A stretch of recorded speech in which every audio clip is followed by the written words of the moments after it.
Hello, everyone, and welcome to Sideshow Live. Woo! You guys, we have such an excellent show today. Not only are we doing a feature on our domino print, we have the aspects of death masks along with the death premium format figure from our Court of the Dead collection with special guest what is Matt? He's a designer, an artist, all of the above. Matt Mullen is one of our designers for the court team. He's going to be here to talk about all of this and concepts, so be sure to ask him a bunch of questions. We also have very special guest Josh Barnett in the house.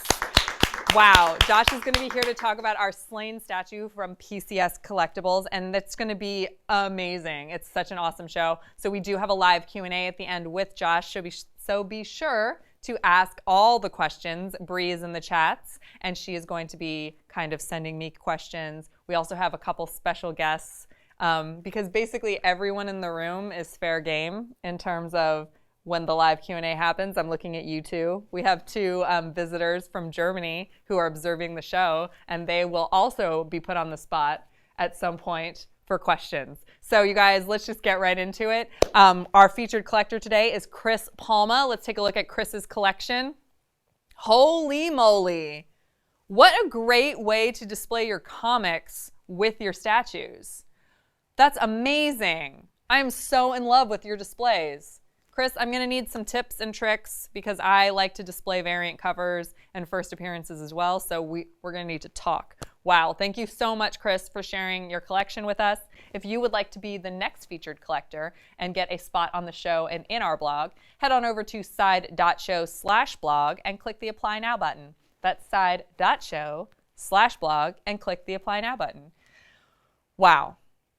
This is the part of the show where we normally talk about news. But now we have another show that happens on Tuesdays that is called Sideshow and Tell, and that's usually where we talk about geeky current events nowadays. We have a guest co-host along with me every week, and we go through things like how Black Panther got 7 Oscar noms. What, Black Panther? Congrats to that entire team. That is so rad. Things like that now are on our Sideshow and Tell. So next week, our guest host is Chris Parada, who is our in-house VP of marketing. So, oh my gosh, be on your best behavior. Tell him that I'm cool at my job. Anyway, we have a short video break, and when we come back, we will be talking about the Domino art print. You're watching Sideshow Live. We'll be right back.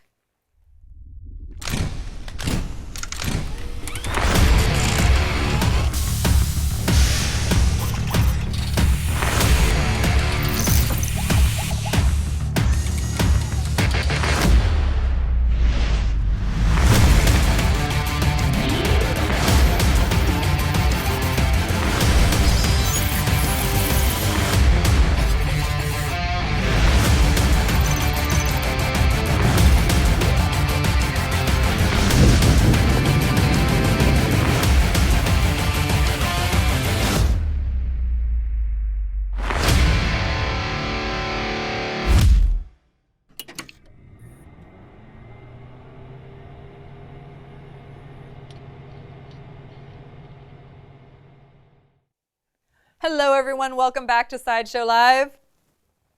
Yes, gorgeous domino art print. Oh my gosh, you guys, this is so cool. This is our domino print. It is available on our website right now for pre-order. Right now, the framed version is up, so you need to go get her right now. This is the Domino Luck Be a Lady art print. It is officially licensed by Marvel, limited to only 200 pieces. Only 200. So, it is hand-signed by the artist Alex Garner, so this is an Alex Garner piece. It obviously pairs insanely well with the Domino Premium Format figure because she is in a similar pose, but not quite the same one. I like that he somehow blended the two portraits together because she has, for the Premium Format, she has like the bob and then also like the pixie cut, and he kind of went halfway between with the hair and then also halfway between the two different directions that the portraits are looking. So Amazing work by artist Alex Garner. It also comes with an embossed seal of authenticity. It is an 18 by 24 fine art G-clay print. And like I said earlier, it is available now on our website. So head on over to side.show/luckbealady. The framed version is currently available. It went up for pre-order on Monday. And the unframed version, if supplies last, will be available on Friday. So that's 2 days from now. We're like halfway between the whole print solicitation thing. So like I said, Alex Garner, he has hand-signed all these prints. It is officially licensed, only 200, 18 by 24 fine art G-clay with an embossed seal of authenticity. Again, signed by the artist. Alex Garner is awesome. So you guys, go pick it up right now. You're gonna need it for your Domino Premium Format collection, or your Domino collection, or your X-Force collection, or your Deadpool collection, or your Wolverine collection. It goes with all these different collections. Want to keep going? I can keep going. Anyway, keep going? Jeez. Okay, X-Men. Yeah, it's mostly X-Force though. And then like Domino, and then what's her new one is like Domino with Outlaw. They have the one that's about to drop, the team. Oh my gosh, I'm totally blanking. Where's Kitty? It's Outlaw. Gail Simone's writing it. Gail, help us out. Anyway, you guys just go pick up Domino right now. Side.show/luckbealady. And we have a short video break. And when we come back, we have Matt Mullen, the Death Premium Format figure, and the aspects of Death masks. You're watching Sideshow Live.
Hello, everyone, and welcome back to Sideshow Live. We are here with Matt Mullen. Hey, yay! I mean, you've been on shows before. You've been on the court show, yeah? I think maybe once or twice. Yeah, but not this show? No. No, we're scarier here. Which is ironic because you're in the court of the dead team. Mm-hmm. So why don't you tell us a little bit about yourself and what you do for the Court of the Dead? Obviously, my name is Matt Mullen. I'm a jack of all trades when it comes to it. Depending on if they need sculpture done, I'll sculpt it. Or drawing, 2D, painting. So it's just like so now you guys understand why earlier I was like, what does he do? Does he design? Is he an artist? He kind of does it all. So that's what you do in the court team. You sit in the really fun design room and you guys get to they have a Han Solo and Carbonite that guards their door like this. Yep, right below the design logo or something. Yeah, exactly. So tell us a little bit about your involvement in the Death premium format figure. Tom came to us and just said he wanted to have some customization with Death. So if somebody wanted to put on a new mask, and we just went and he decided on a few and we just signed it. And you designed it? Mm-hmm. So did you have like something in mind when you went with Death's mask? That's very difficult to say, Death's mask. So the initial mask is this one that you're seeing right there. Yes, that's his everyday. That's his everyday generic mask that he throws on as he's out in the underworld. Yes, he has a lot. He has a ton of masks, but this is his general everyday mask. Woke up like this. Death woke up like this mask. Was there any kind of, like, what kind of notes did Tom give you for his everyday mask? Like, because it's so intricate and so detailed. When you look at the top right there, it's the bottom, there's this smooth center, and then, the top is all creepy.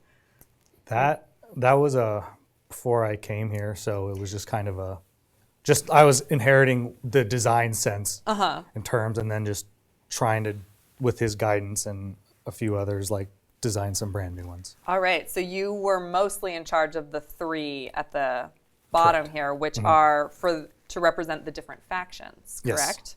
Yes. So we have the flesh mask, which is the chorus of souls.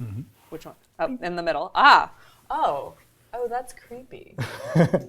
There's like people on that. Is that? It's a chorus. I just got it. I literally just got it. I swear I'm not slow on the uptake, but yeah, wow. And then the bone is the echo of the 5 nails. That's really cool. And then the spirit, which is obviously the best faction, is Your spirit too? Yeah, I'm spirit. Yeah, we're the best faction. The transcending vision mask. Bree is also spirit, I believe. Spirit. Woo, spirit.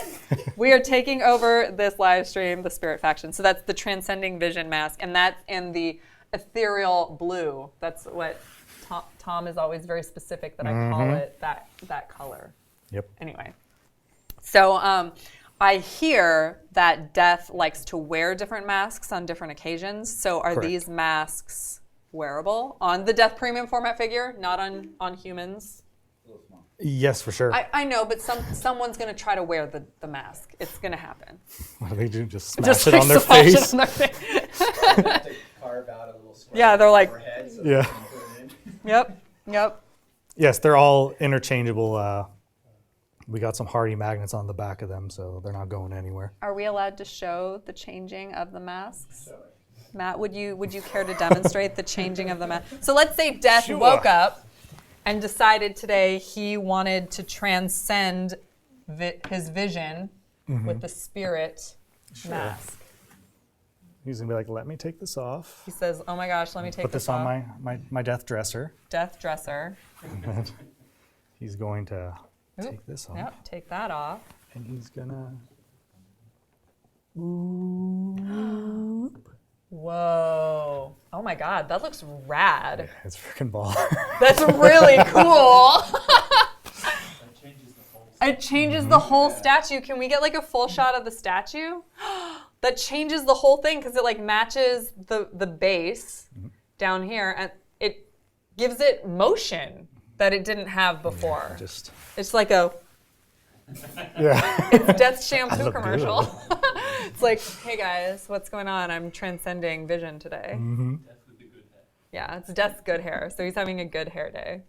So then can this go here to store it? Never tried it. Oh, it does. Well, There you that's go. good. I was like, oh my God, I hope this works.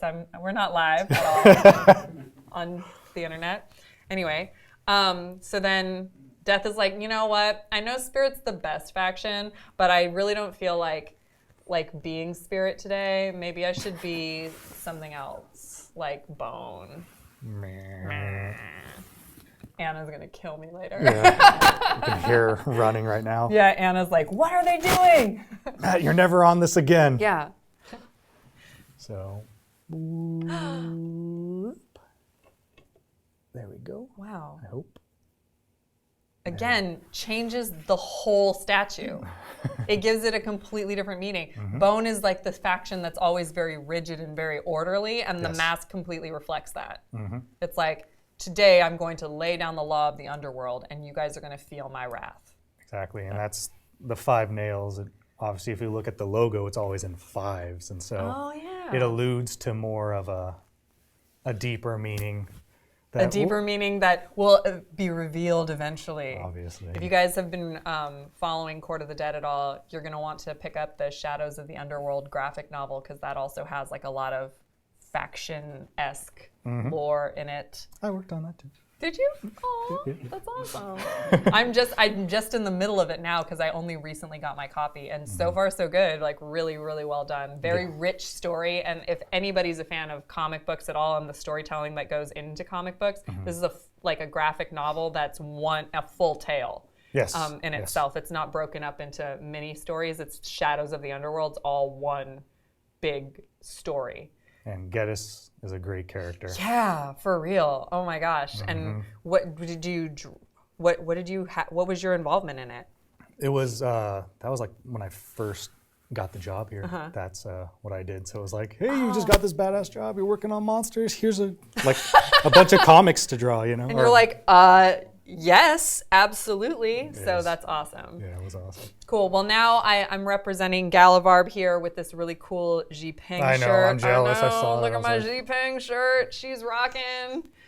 So, Death is like, hey, Xipeng really, really rocks, and her designs are amazing, and let's go with the Flesh Faction shirt for Galavarb. So I want to match and wear my Flesh Chorus of Souls mask. Yeah. You're all on your own. The Brits back there are like, I will fight all of you. Flesh is the best faction. Again, changes the whole piece.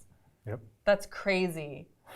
So I feel like you want to head on over to side.show/aspects of death. If you ordered the premium format figure, you're going to want them, because depending on your mood, actually this is a really good thing. Like, when you come home, or you have death at your desk, how are you feeling today? And you just like flip out the mask to be like, you're amenable to new ideas, so Flesh is on there. Or spreadsheets to do. Yeah, I have spreadsheets to do, so Bone is on there. I don't feel like working today, so Spirit's on there. And not only that, but like it's a perfect size to have at your desk. Like say you want this one on death, you can bring this to your work, so you always have something awesome and kind of creepy to look at. It's a great size. I love these products just because you can now take them outside. That's true, and they're very portable, and you can just bring them and have them anywhere that you need them. So exactly, like if you have death at home in your display, you can have these to represent your faction or to represent your court fandom someplace else. Yeah, it's a great size. Awesome. That is like, it's a very, I guess, Flesh Faction collectible, because it's very, changing and evolving. So, wow. So right now you can get the Death premium format figure at side.show/underworldmaster. That's side.show/underworldmaster. Master, all right. I know. Matt was saying that there's a whole other version of the court where he's actually the master of the underworld. It's like Tom kind of like rejected that story. Now I'm definitely not coming back on here. We are going to have you back all the time. Anna's like rolling over at her desk right now. She's like, what the heck? Anyway, but also the aspects of death masks, and you can buy them separately. So even if you're like, I have no place to put this giant, beautiful death statue, who are you? But you don't have space for that, and you want just the masks. You can get just the masks at side.show/aspects of death. Side.show/aspects of death. Matt, thank you so much for coming on. This was so fun. Thank you. You were awesome. Oh, we have a couple of questions. If Matt entered to, okay, so this needs some backstory. So there is a costume, there's a contest in the Geek Sideshow Facebook group where they have to reenact a comic scene in order to win a Shard premium format figure. Okay. So It has to be a Court of the Dead. a Court of the Dead comic scene. Oh. So if you were to reenact a Court of the Dead comic scene, what would that be? Oh dear. Well, it definitely would be in Shadows of the Underworld. Yeah, it would be. There's a part where there's a young Geddes.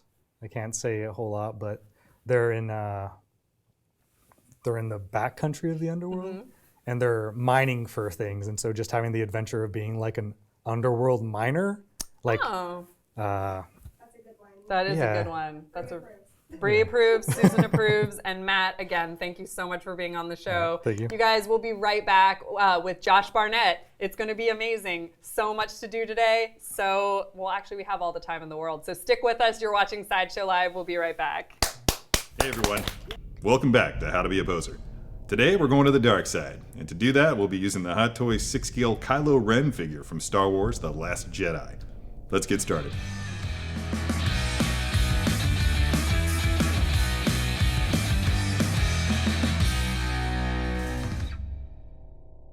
Okay, here it is, at last. Hot Toys Kylo Ren from The Last Jedi. Comes with a wide array of accessories including this lovely cloak, several hands, his unique lightsaber, and his helmet. Can't wait to see what I can do with all this stuff. Let's get rolling. Okay, here's Kylo out of the box and looking strong. I'm genuinely excited about and anticipating what I'm going to be able to pull off with this. And I think for this first pose, I'm going to go a little deep and do something Shakespearean. I'm going to have him holding the helmet, but I don't know just yet which hand I want to have him using to hold the helmet. I'm thinking this guy right here. Let me just take a look at that. Yeah, that's going to be fine. Okay, so he's going to hold it in his right hand. Let's deal with that. We're not going to need this neck on the helmet, so let's get rid of that. Pops right off. Very easy. So now you're left with a passable, I mean, obviously there's that joint down there, but you can pose it in such a way that you're not going to see that. So let's set that aside for the moment, because what I really need is for this hand to go away. Okay, let's get that wrist peg back in there. It's a pretty snug fit, ladies and gentlemen, but it'll go in nicely. All right, so that's done. Put that wrist peg back in its home. I think I want that torso turned this way. He's going to be looking down eventually, so let's start that head going. Bring this up. And where's that? There's the helmet. Okay. This is where experimental fun time begins. Because I honestly don't know how this is going to look once I get it all the way on. Yeah, look at that. That's kind of cool. It's not tight. It's just kind of, it's a little bit tight, to be honest. It's just not super snug. All right, I'm going to rotate that around. I want him looking straight down at it, so let's see if he can do it. Let's use that arm to raise it up. Might have to extend it just a touch. Yeah. Just to lend it a little bit of drama, I'm going to bring that cloak in. I love the material that they got for it. It's really thin, but it has a feel to it that makes me think that it's going to be really sturdy, even over time. So, here we go. I'm just going to spin this around here to the back. It looks like, okay, when you spin it around to the back, you're going to want to pay attention. His hair is getting caught on the inside. This might benefit from actually taking the head off, putting the cloak on, and then dropping the head back on. So I'm going to try that right now. Get that guy on there. And drop the head back in. Pop goes the weasel. Yeah, I kind of like the idea of just bringing the helmet up really close. I want him really staring this thing down. Yeah. Now, I'm just not 100% feeling the cloak falling naturally like that. But it does have a rather Vader-esque sort of vibe to it, doesn't it? That is just an awesome stare. Wow. Let me just rotate that around so you can just see the intensity with which Kylo's looking at it. Adam Driver, man, is just... he does have an intensity about him that contributes greatly to the character. I'm going to mess with these legs just a little bit more. I want that leg out front just a little bit. And I want his torso tilted back just a bit that way. Rotate that foot out. I don't want those feet to be parallel. I'm just going to spin this so I can get a look Got it myself. I think that that's a winner. In The Force Awakens, despite all of his trappings, the clothes that he's wearing, his fearsome mask, it seems pretty obvious that Kylo Ren's little more than a wannabe Sith. The way that Snoke puts it, he's little more than just a boy in a mask. By the time The Last Jedi rolls around, he casts aside those trappings, and he really starts to come into his own. And that's what we're seeing in this figure.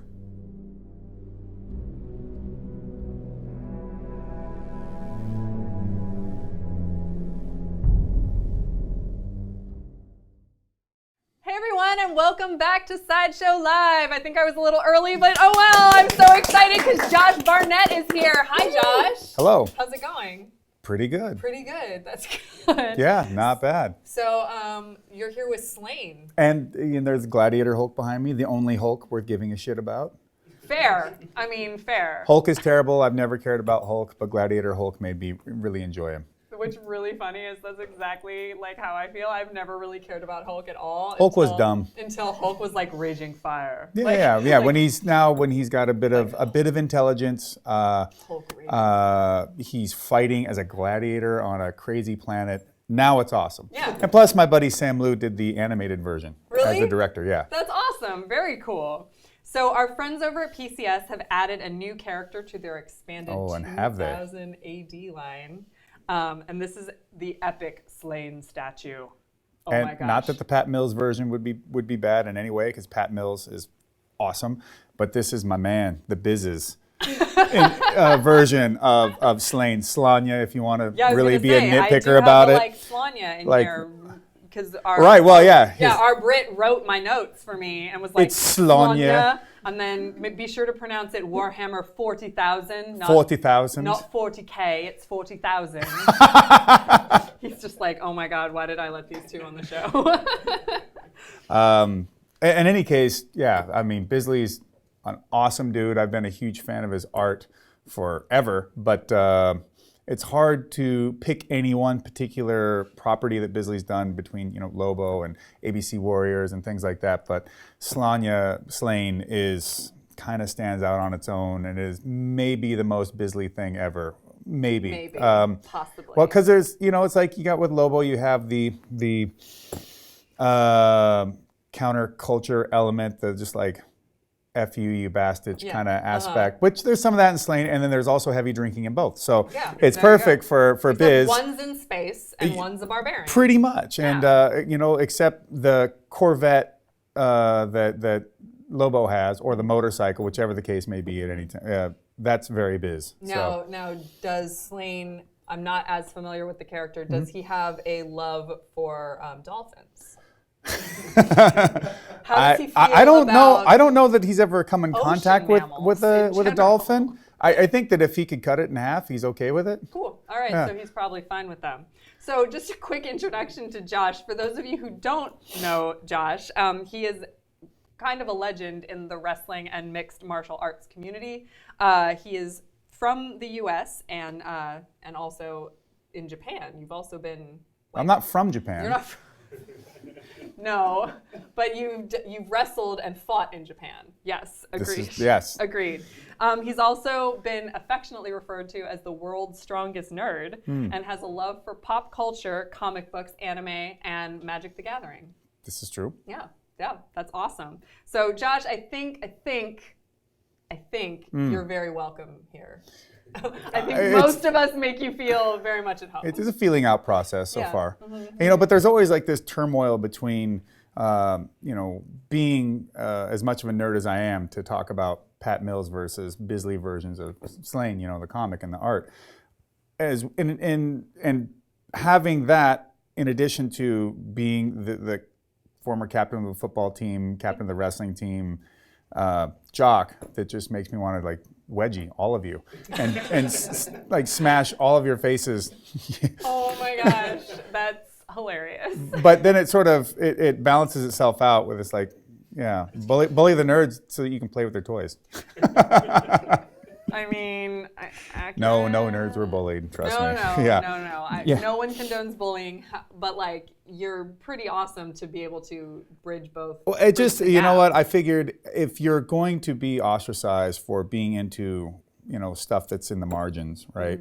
For one, why would you decide that in any way what any one group would have to say on who you had to be and how you would want to present yourself? And if I'm going to read stories about badass characters like Sláine, if I'm going to listen to death metal and whatever, why am I going to resign myself to not being athletic and going out there and putting hands on people in competition? Why would I not want to do that? That's awesome. Yeah. No, I totally get it. That's really, really cool. Wow. I'm like, oh, like it's like nerd power, like right here. It's also, I always think of the fact that like I play fantasy football and like everybody here, there's a Dungeons and Dragons group, and like there's similarities between the two of them. I'm gonna get reamed out in the chats for saying this, but like there is a similarity. You're putting together a fantasy troop to go on an adventure or play in a season. Sure, fantasy football would be like the smallest sliver of that kind of concept, it's but like, still. it's the simplest form of D&D.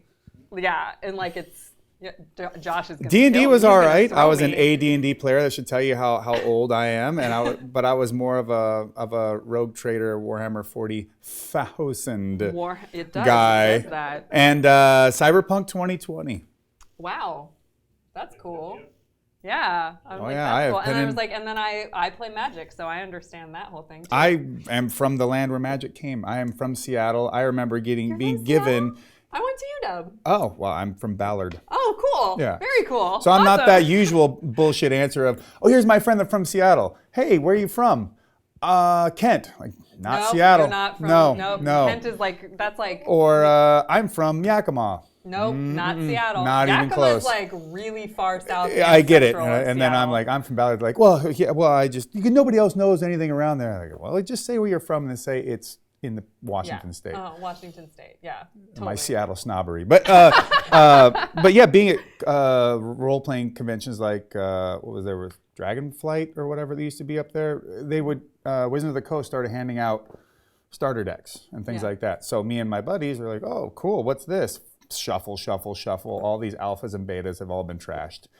Oh my We didn't realize they were going to be worth any money. We now they're worth we a were just ton playing. of Yeah. money. Yeah, I mean, we never had any Black Lotus or anything like that. But alpha Shivens, just fold them up. Yep. And then there was a Cool. card It's not giving me a panic attack at all to think well, about there that. was Chaos Orb where you tear the card up and you spread it out all over the other cards, and every piece that touches it you remove from the and then the fact of all the old anti stuff, so you'd lose cards. Josh, what is happening right now? This is the stuff that like I chased down like in my younger years to have in my deck because I was like just. I think I'm maybe just a little younger than you, just like slightly, but just slightly. I really think I'm. This isn't just the stress of the everyday living. No, I'm actually 'cause old. If you're in the same age range as the Brit, I'm only a little younger. Like anyway, let's not talk about age. Anyway, let's talk I feel about like you'd still get carded at a bar, so. It happens. Anyway, I shouldn't be though. Anyway, I think that. I have the answer to this question based on everything, but what drew you to Sláine? Based on everything. On everything you've just Based said. on You've everything. said What a zen moment right there, right? I think I already know the answer to this question. Yeah. So what drew Based on Josh, the everything. Warhammer Barnett, to Warmaster. Warmaster. For shame. For shame. As long as you don't call me War Machine, we're good. Yeah, War Machine's behind. No, Warmaster? Warmaster. Oh, it says it right there on my. See, I'm not looking at my monitor. Anyway, I just have Warhammer 20 or British 2020 20. Warhammer Only half as good a Warhammer. I like this. 40,000. You should see the crumpets exploding out of Andy right now. Oh my God. And I'm like bright red. You're clearly like, just like. What drew me to shaming this? Yes, what drew you to Sláine or Sláine? I've been a big comic guy almost ever since. Actually, to be honest, almost ever since. Ever since a a friend whole- growing up with Sean Hendrickson, his brother Eric Hendrickson, showed me X-Men, and this was Mutant Massacre. It's got Wolverine on the cover, and half of his mask is ripped off, and he's got his hand up with his claws out, and the Marauders go into the underground subway area where the Morlocks are, and they start killing them, whole-handedly. And I'm reading this thing going, you got to be kidding me. This is awesome. And so I started buying X-Men, and then I was buying Iron Man when Bob Layton was doing the work on it. I mean, this is when Tony Stark got shot for being, lecherous, basically, and having too many girls on the side here and there. And I remember flipping a page and seeing that Tony Stark just took a bullet in the chest from a jilted lover. Nuts. Like, it was such a radical concept. And then, I liked Punisher War Journal.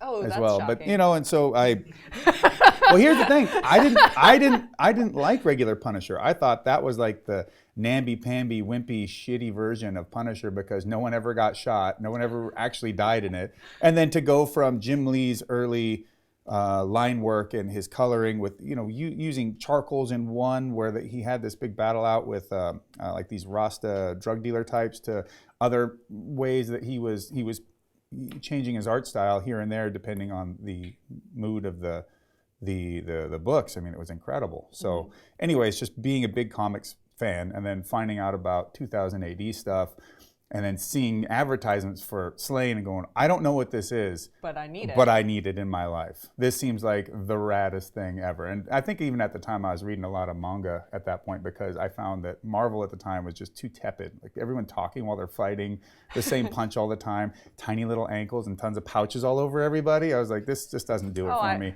And then, I know that era. and then reading, and then, getting hold of like something like Appleseed, Fist of the North Star, or I think one of the first one that did it was Heavy Metal Warrior Xenon, which was a cyborg sort of story, but it had all these human elements like, oh, this woman who used to be a track star doesn't have, like, from the waist below is all cybernetic, but it's not that she could kick your ass and run fast and do these kind of things. There's that, but there's also like the whole lament of, I can never have kids, my legs are gone, all this element. And so there's all these humanistic elements within it, but yet the artwork was also like, I can't believe someone would spend this much time detailing, mechanized elements on a body, and then seeing Sláine with the full painted stuff, the just, and the wildness of Biz's artwork. I mean, it just made you feel like you were reading something that, it's like reading Bolt Thrower and feeling it in your face. That's amazing. So I hear because it's in the air. It's because it's in the air and it's in my notes that you've had a couple of cameo appearances in comic books over the years. Yeah. Let's see. Including Deadpool. Yeah, I was on a cover, a Dave Johnson cover for Deadpool, because it was a poke at DC inserting advertisements into the framework of the comics themselves. And so there's a Deadpool cover where I'm busting out from the bottom trying to hawk some sort of energy bar. That's Explodo amazing. with 3 X's. Wow. Yeah. That's amazing. And Dave Johnson, I was telling Andy, because he goes, oh, Batman Cough's my favorite Batman. And I go, well, I know the guy that did that. He was at my house party, during and he's the just the off holiday. camera like. Yeah. Well, I know Dan Panosian, so how would I not know Dave? Yeah. So, and then Dan Panosian put me in slots. He also put me on the cover for some other book that he did. I can't remember the name of it. And then he did the comics for Logan. So all the comic books in Logan, well, there's an advertisement in there, and it's me. So if you watching Logan and you see him looking at the comics and you see there's an ad on the back for something that has to do with like wrestling or fighting, it's me. So go watch Logan. Yeah. So that's Again, like a little for the Easter 50th egg. time. That's amazing. There. Okay, wish fulfillment time. If you could play any character in a live action comic book movie, who would it be? It's a good question because I'd feel very torn about trying to, since I'm given the option to leverage myself into anything, I would feel very torn about picking something that I really, really, really enjoy, but I wouldn't feel that I looked correctly for the part. Like I wouldn't want to, when I saw the Age of Apocalypse version of Apocalypse, I was just fuming. I'm like, well, this is clearly an absolute pile of shit. Another example of Hollywood aspects pushing like, well, you got to make sure that the actor is visible underneath. It's like, oh yeah, so throw away all the source material, all the hard work that all these artists have created and designed over their lifespan, because you got to make sure that it's so-and-so when you look at them. Bring it back to Gladiator Hulk. That looks like Ruffalo, even though it's Gladiator Hulk. So there is a way to do it. Yeah, and you know what? It makes sense for it to look like Ruffalo because Hulk is an expansion of the person Bruce that Banner. he is. Yes. Apocalypse doesn't look like the actor. He just doesn't. He's got a weird, oversized face. He's an Eternal, needs to have like right? like the jaw was what was missing for me. The whole, and then there was like anyways, I would feel bad about taking on any character that would then not match up with the way it was intended. Yeah, I was going to say the follow-up to that is voice any character in an animated show. Man, I wouldn't even know where to start because I have no confidence in saying that my voice would be the right voice for any one character. I kind of love that you have so much respect for these characters that you won't just say this one. Yeah, I mean, I suppose if I could play a character in something, I don't know. I guess I could easily play Rock and Roll from G.I. Joe, right? The heavy machine gunner, because he's bearded and But to be honest, it's not something I've ever really considered. But I'll tell you this much: one of the things that got me into acting was that so many films that I absolutely love. Whether you could be the lead, if you're Harrison Ford, that's incredible. But even if you were Brian James in Blade Runner, that was such an amazing character. That whole opening scene is so iconic and incredible. And that guy has done so many amazing characters over all the years and been in so many amazing movies. And just to think that you could be a part of that Blade Runner if you were a major character in Blade Runner. You're not the star. Yeah. Okay. Yeah. But you were Brian James's character. Yeah. And you get to be my mother, let me tell you about my mother. That's... Yeah. So I don't know where I would go with that, but I think like characters like Sláine, that definitely appeal to me. Okay. So back to Sláine. This is perfect. You're like segueing for me. Look at that. This is a prototype of the Sláine statue by Pop Culture Shock, PCS Collectibles. It is limited edition. It is a Sideshow exclusive, so we're the only ones who are going to get it, and there are only 100 pieces. That is super limited, guys, for a statue. This is a quarter scale statue, and it's made of polystone. Mm-hmm. It comes with a battlefield diorama base. This is an early prototype, so it is highly fragile. We're showing it to you kind of askew, so you can see kind of the amount of space it takes up instead of the full portrait. But the portrait is, I mean, you're looking at the portrait. Yeah, it's a massive piece of hardware here. Yes. The exclusive is the swap out sword Excalibur, so we're looking at the exclusive right now because normally in the collector edition he will have Brainbiter. Yeah. He knows. He's like, it's Brainbiter. It has to be it says trusty axe Brainbiter. That's courtesy of your notes. And it comes with a certificate of authenticity. So it is available for pre-order right now at side.show/Sláine. That's side.show/Sláine. That's a lot of S's. Side.show/Sláine. Thanks, guys. Just slithering your way around. Yep. Slytherin house. Slytherin. Anyway. Josh, would you mind joining us back over in our normal set to do a live Q&A with our audience? Yeah, that's fine. Awesome. So Josh will be joining us to do a live Q&A just after this short break. So ask him a lot of questions. Bree is in the chat. She'll be sending me some questions. We already have quite a few, but more. We want more. You're watching Sideshow Live. We'll be right back.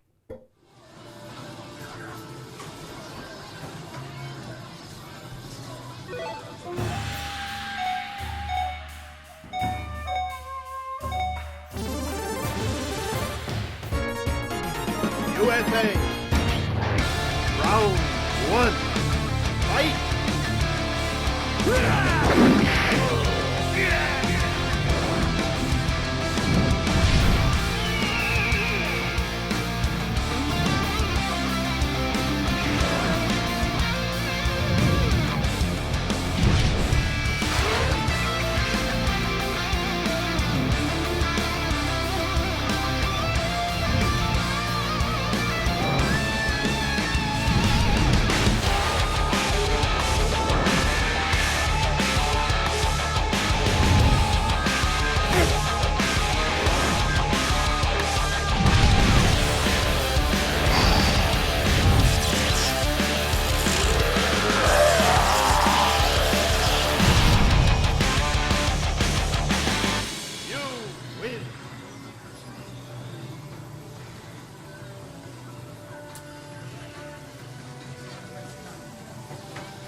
Hey everyone, welcome back to Sideshow Live. We are here with Josh the Warmaster Barnett. See, I got it eventually. Now I have my like notes correct. Anyway, hi. How's it going? Yeah. It's just It's the still, same- it's yeah, the it's same it's as been from over there? a continuation. Cool. So we have actually quite a few questions for Okay. you in Yeah. the chats from our Let's audience. blather on. So there is chatter that Josh may be returning to MMA. Are you making a return? Yeah, I'm looking for anyone that wants to shell out loads of cash for me to beat the hell out of whatever human being that they might be friends with or have in their That sounds their like purview. a hit organization that you just described. Someone paying you a bunch of cash to go fight people? Who am I to? That's true. Who am I No to judge? judgment. No Yeah. judgment. You know, whatever gets you back in the ring, I guess, right? Right. Yeah. And usually lots of money is a good motivator for such an endeavor. Jason would like to know. Jason? Jason. You know what, bud? I lent you that money over 6 months ago. What the hell? Jason, you're getting called out. I don't want to get in the middle of anything. He would like to know, so Sláine has a warp spasm ability in battle. Would you like to have this ability, or do you already have it?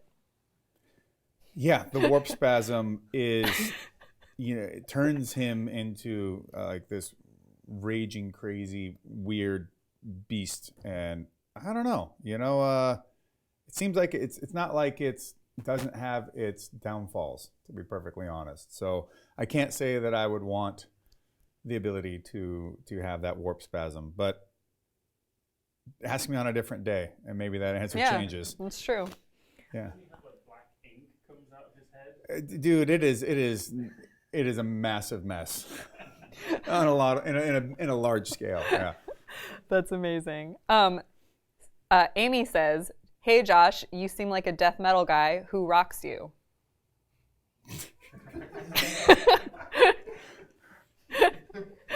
The initial answer is Great White because they rock me now and they rock me through the night. But that's just It's like if these two are who rocks clapping, me? Well, yeah. everybody on my jacket definitely rocks me. Watain and Behemoth and Goat Whore and Death. Yeah, these Are definitely these ones all we have to listen to in the rock office? me. Okay. And I've cool. got my Warhammer 40K, 40,000. Not 20. My Crew Terminatus pin. That's awesome. So Amy, All of those. You know, bands. if you really want to know some of the bands that I listen to, go to Spotify and go subscribe, follow to follow. the World's Most Metal Playlist by World- JB the Warmaster. Wow, you have a Spotify playlist. I do. Oh, is that what we listen to? Most of the time. Oh my God, for real? That's amazing. My speakers. For real. I share an office with the Brit who's also a metalhead, and I every now and then walk into the office and I'm like, who are we summoning right now? I try to, as Andy always puts it, I try to help him level up by Yes, giving new music he down. did actually use that exact phrase where he says that you level him up every time you guys are around each other. He has homework. Yeah. That too, yeah. Homework. Here, educate yourself. Yeah. Thanks, Bleakley. Even though Josh is retired from fighting, is he still involved in the sport? Does he train other people, or does he do commentary? All the above. I was doing commentary for New Japan Pro Wrestling for 4 years. I've also done commentary for Axis fights on Friday nights. If someone is dumb enough to want me to ramble on while two grown adults pulp each other's faces, I'm always available. It only takes coffee for the most part to get me there. But training-wise, I have a team called UWF USA, and I've got amateurs and 4 pros, and they're all doing great. I've got Victor Henry is on a 4-fight winning streak. He's one of the top-ranked 135-pounders in the nation, or in the world, and he's going to fight for the title in a company called Deep in Japan in March. Wow. I've got Alyssa Garcia, who fights in Ryzen in Japan. my fighter Shohei Yamamoto just won a title for a local promotion called Smash Global, and then AJ Bryant is the two-time defending champion for a promotion called CXF here locally, and he's 10-2 on like a 7-fight win streak. And so they're all doing fantastic. My amateurs have been winning titles and fighting very actively, and it's great to see, you know, the fruits of their labor in the room and their development as athletes. Wow, that's really awesome. I'm like, hey, I actually know some of these fighter names. Like, they're like famous enough that I know them. So that's cool. Oh, yeah. Josh, who is your favorite planeswalker? Ooh. It takes Jesse's like, this is my serious professional Well, I stuff. mean, it depends. You know, is it based on the card itself? Like, which specific, like, do you like this Chandra or that Chandra? And it's like, oh, okay, well, or is it based on just the character? I like, I mean, is it really, I guess he's a planeswalker. Nico Bolas is a planeswalker. Evil dragon that he is. You know what? I guess the easy answer is Garruk. Oh. Even though I don't, I mostly play black, and red. Okay. All right. But black and red isn't very Chandra at all. No, not at all. It's, you know, I really still like that set. Why can I not remember it? That came out that had all the factions within the cities, and there was all the guilds. Oh, right. And Rakdos is black and red, which is badass. It's like, Sam. It's Ravnica, yes. Yeah. It's like, we need Sam. Sam's better at this than me.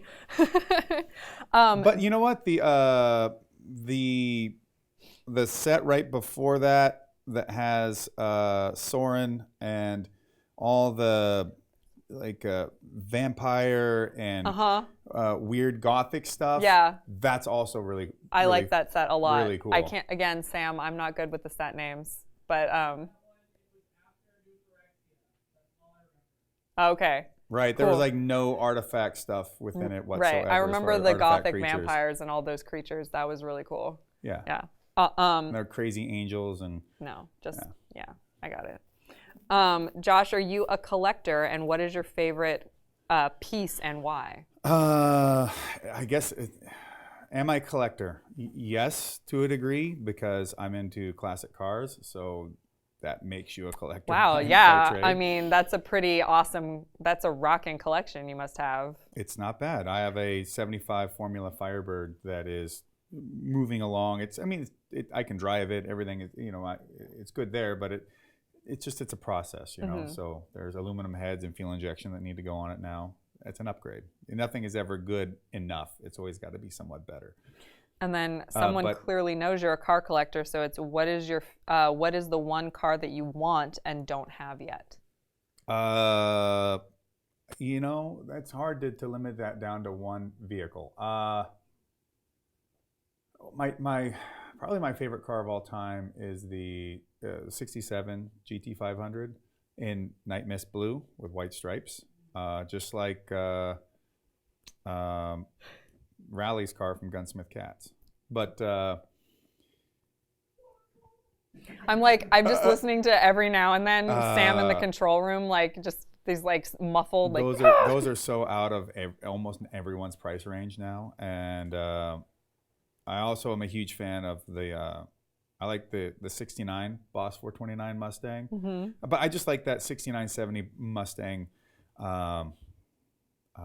body style. But then I can say with that, and then I'll go, oh, you know, I would love to have a GS 455 Stage 1 car. That would be awesome too, that's GM, that's on the other side of the lot, you know. This is all like. I think within availability, I'm like not something a car. that I could buy would be like 70 Torino fastback, and then I would try to do a bit of a homage to the V8 Interceptor from Mad Max, since the Australian Falcons and the full-size 70 and 71 Torinos have very similar lines. And that would be probably the easiest way to create something. You know, that would look the part. That's awesome. There are, by the way, so many questions for you. So I'm trying to like get through some of the ones where you can geek out like you just did. That was amazing. I was like, I don't know anything about cars, but I'm like hanging on every single word that you're saying. I'm like, yeah, let's totally do that. It's Well, like, it's still. yeah. I mean, it's not like it would be super cheap by any stretch of the means, but it's affordable. You could get a fairly run-of-the-mill. I mean, if it's a GT and a fastback, that means it's already going to be more expensive. But you could get something with a Cleveland or a 302 in it, or something that isn't like the super high performance version, and then do your work to it. You know, yank stuff out. Even if you had a column shift car, you could convert it over to bucket seats and put a stick shift in it, and you know that's all doable. I'm like, yeah, that's totally doable.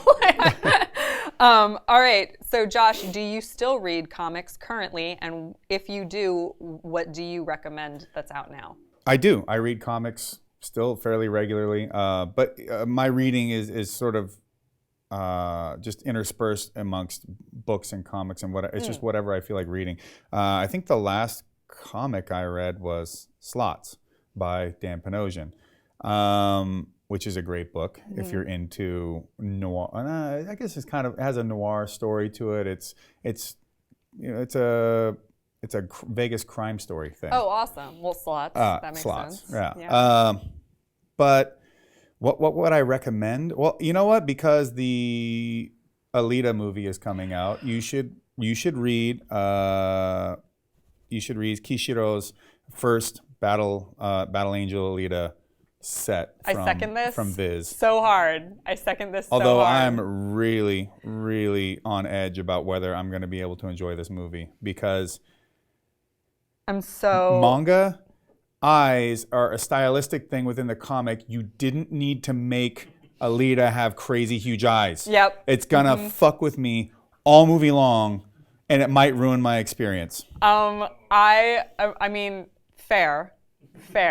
I'm really excited to see if visually they can capture some of those like panels. Or, yeah, like, there are pages. some moments, right? Like, yeah, I don't even want to get in them because I don't want to spoil how spoil rad anything. some of this stuff Some could of this be. stuff is just so visual that when you turn the page, it's like. And it's weird. They have motorball clips in there. And I'm like, how far are you going to move yeah, this story exactly. down? That's like book 4? Yeah, yes. Like, there's a whole love story tragic thing that they've could... also hinted at in the movie. I'm wondering, like, is this movie gonna feel rushed? Like, I hope it doesn't. But, you know, I'm hopeful for it. A little weird thing. I used to email back and forth with Kishiro and his brother. Really? His brother who runs his website. And I wrote him one time because I was in Japan all the time. I was living there and competing all the time. I said, hey, huge fan. If you ever want to come to any shows. And so then they just started chatting with me. Yeah. That's so awesome. I'm jealous. Anyway. I also once visited Keisuke Itagaki, the manga artist creator for Baki, Grappler Baki. Wow. And I ended up having to wrestle and submit and beat the crap out of one of his assistants because he did jiu-jitsu, and they had mats out on their patio. And so I go up to do this interview thing, and then it's like, oh, hey, this guy wants to go with you. I'm like, fuck, all right. Just like smashing on him and just making him scream while everyone is sitting around us. This also happened once when I was doing a press thing for Hokuto no Ken, Fist of the North Star, Pachislo thing. And so they're bringing out this new machine, pachinko slot deal, aka Pachislo. And so I do all this interview work, and then we're at this conference room thing with a bunch of like plastic tables that have all like fold-up tables that all have been stuffed together, and then they just start clearing everything off to the side. I'm going, oh, what the hell? And it's like, oh yeah, these guys want. Like, all right, here we go. And Okay, so now this is super awkward, but we're about to clear out the set now. And so and you got to go in there and crank on dudes, and let them know. Like, no. Well, I don't think they would have felt like they got the full experience if you didn't almost break something. That's true. I mean, yeah, you have to almost break something. That someone's asking, can we see Josh fight a Sideshow intern? And I'm like, For real? Sam, you are not an intern anymore. Okay, which faction in Warhammer 40,000 is your favorite? And what is your favorite character from that lore? I'm always torn between Chaos Marines and just plain old Space Marines because they're both epically just incredible in either way. Like I can easily go, and I do like the Blood Angels because of the Death Company element, but just the good old Ultramarines are. I love the ever living shit out of all of it. I was like, he just named like every little faction, almost every. I am also a fan of Space Wolves. They're also, but they're more geared towards reconnaissance stuff, right? Yeah. So like forward scouting but their whole Viking aesthetic is awesome, and the fact that Leman Russ is their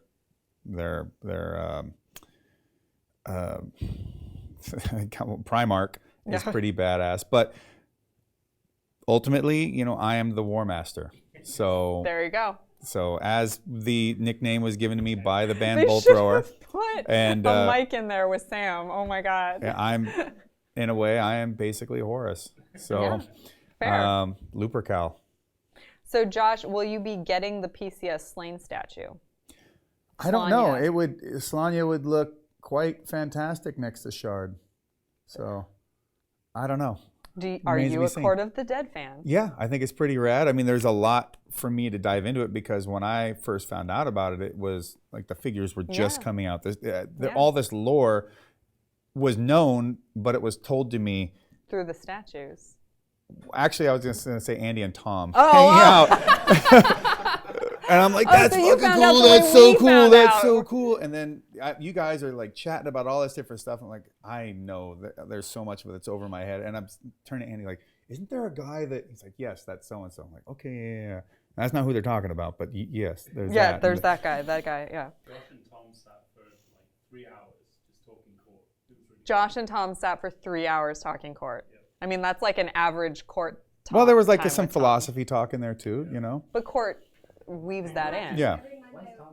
Yeah, it's like you just described Bree's job. Every Monday I meet with Tom at 2 and I'm here till like 6:30. Yep. Yeah. Yep. But I think court is awesome, and it's cool to see an independent IP as it's building itself up from the ground up and doing it in such a foundational way that it allows for such broader and bigger creation for when that time comes, or even if that's what is where it's going to go, because it's anything, sky's the limit. Yeah. And there's nothing on that base level that is some sort of weak link that would not allow it to grow. Right. And so it's cool to see that. Plus all the design work is awesome. It's just gorgeous. Gothic and weird, and it has a lot of Warhammer-esque elements to it. I feel like maybe Tom's a fan of Warhammer. Maybe. A little bit. He likes it a little bit. He likes it a tiny kind of. I don't know. He's never mentioned it to any of us. Josh, if you could battle any comic book character in the Octagon, who would it be? Hawkeye, because he's just a guy and I'll beat his ass, Oh, who would you want to fight? Wolverine, because he could Thor. totally stab me. That sounds like a horrible idea. Yeah. No, just whoever. I agree. You're like the one that I. Who would I want to beat?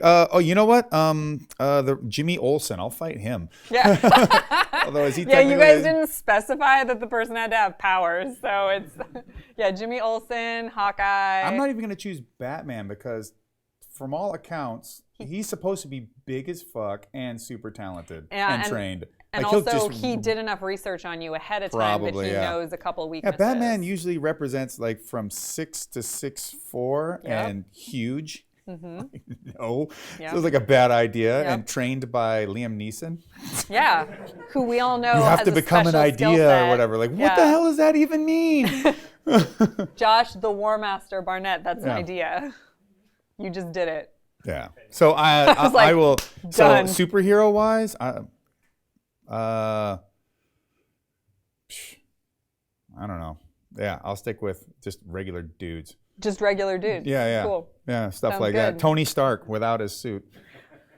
Fair. I mean, yeah, this is the best answer to this question because we get this obviously a lot from our audience being in the realm that we're in. And you have lots and of everyone fighters that come in? No, we don't. That's the thing is we have lots of people who are like, oh, well, I would want to just like, take Superman, and it's like, why? He would just he'd just be in the hospital. Yeah, he wouldn't even fight you. He would just try to lecture you the whole time. He'd be like, why do you want to fight? Are you sure you want to fight? Yeah. He'll heat up some Hot Pockets with his vision and the. Yep. Yeah. Here, brother. Yeah. Would you like some Hot Pockets? Yeah. That's my new thing. Superman now heats up Hot Pockets and offers them to you instead of fighting. That's a new comic book storyline that we just wrote right now. I can't wait to flesh this whole thing out. Yep. The exclusive on our next statue, Superman with a Hot Pocket. That is not an announcement. Wow. Josh, speaking of Superman. Oh, why not? What is your kryptonite? Good. Yeah, my kryptonite. There's. I feel like this is gonna get deep. A few, I could say. Well, definitely classic cars. That's a kryptonite. Kryptonite to my wallet. Mm-hmm. So.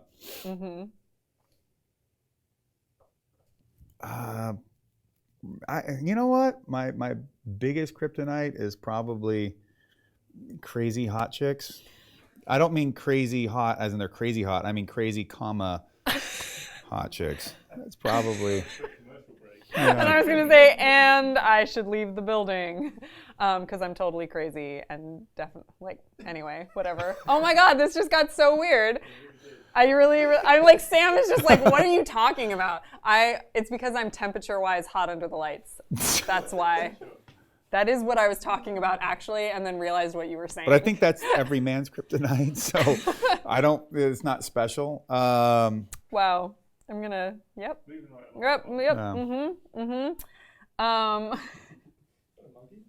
Yeah, what is commercial break for whatever. Josh, do you speak Japanese? ちょっとだけ。でも今、練習じゃない。Okay. みんなは日本語喋れない。So I don't practice. I need to practice. Cool. I said I speak a little bit, but I don't practice, and there's no one around that speaks Japanese. So, I'm just lazy. Because I could be Duolingoing. There is no excuse why my Japanese is not fluent at this point. So I make no excuses for it. But I can get by, and if I'm there for a week or a little more, it really starts to come back. I can then start getting more into low-level conversation. I mean, no matter what, I just sound like someone's idiot child who's like 6 and just learning what a preposition is or where to properly put something in a sentence. So kind of how I've been this entire segment. So thank you. So we have something to relate. I know, all stuff in common. Josh, I've just become a huge fan of yours. Do you have statues, and which ones do you collect? This is within the last 5 minutes. Apparently, Blackout 2191 has become a huge fan of yours in the past, 15 minutes. I'll take it. Yeah. Do I have statues and things that are collectible of mine? There are some action figures out there, or just figures, I should say, in general. There was one officially put out by New Japan Pro Wrestling that I think you can still get. Mm-hmm. That also comes with different fists and different legs to change outfit looks. Then there's one that was put out which is like a big bobblehead by Pride, and that comes in 2 different sizes. The company that made them is called Hao Ming, I believe. Mm-hmm. But unfortunately, I wish there was more collectible stuff. I mean, I have shirts, t-shirts, the most metal merch of all fighters that has ever been, that you can get through indiemerchstore.com. And I've had artists like Tom Neely and Kiyoshi Nakazawa, Lucky Nakazawa, do artwork for me. And I have some shirts done by Dan Panosian. Mm-hmm. Those aren't for sale on that site, though. So I'd say shirts is about the most collectible. But when it came to figures, I was in Japan with New Japan Pro Wrestling, and I was a huge fan of the Grappler Baki figures, which they're not done by Future, I don't think. But one of the more notable figure makers. Like they also did a whole collection of Kinnikuman stuff and a few other figure collections. But the thing was, I went to these guys through a friend and to see about getting a production run of them making the Josh Barnett figure, because my thing was, one, I wanted a figure that was this tall. Two, it's fully articulated, which makes it, for three, I could beat up everybody else's figure. I could have them being suplexed and leg locked, and because my figure could move in like just like a mannequin or whatever.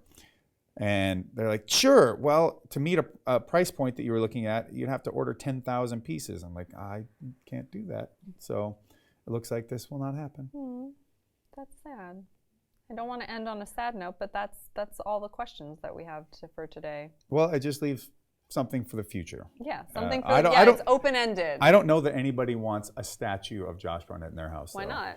Just glowering at you, judging you. We have a few people in this room who would want that. What would I be doing? Andy, what does this statue do? Well, you obviously need to have a separate swap out throwing horns hand. Okay. That's acceptable.